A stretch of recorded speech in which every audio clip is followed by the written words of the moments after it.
Hi, Zamaria. Thanks again for the email. So I'm going to explain how to do the die on the work plane first.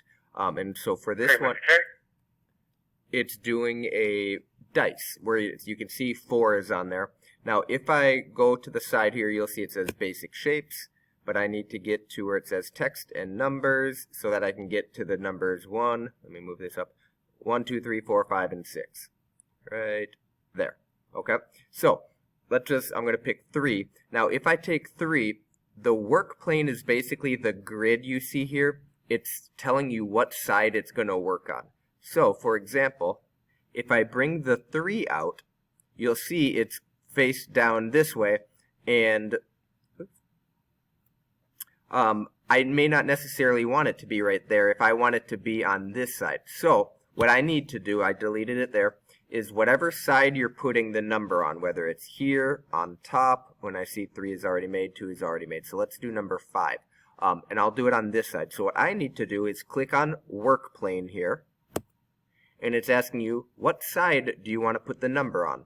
And you can see if I want it on top, the side over here, the side over here. So I'm going to go right there. And you can see that grid changes. And now I'm going to bring out the 5. And now it's just a matter of lining it up so that it's centered right to where I want to be. So I'm going to click on it. And then I could either drag it up and down, or I could just use my keyboard and go right, down to where I want it to be.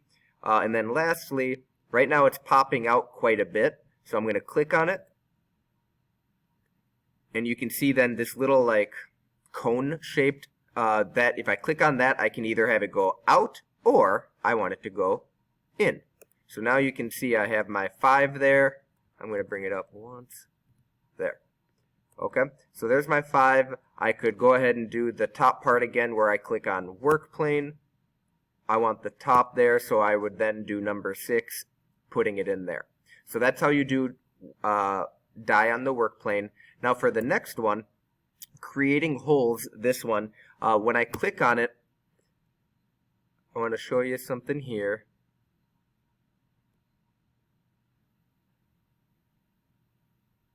Let me see real quick. Reset.